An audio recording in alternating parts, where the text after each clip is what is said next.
மதிகள் காதலிலே தோல்வியுற்றவைதான் போலிருக்கிறது.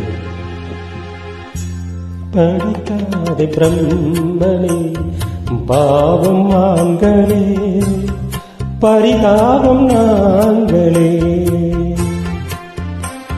பெண்ணை படைக்காதே பிரம்மனே பாவம் ஆண்களே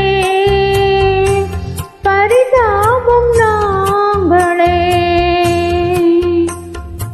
ஆழகாலமோ விழியா சொல்லடா காதல் காவியம் வேஷமே. ஒரு மோடன் கதை சொன்னால் என் கதை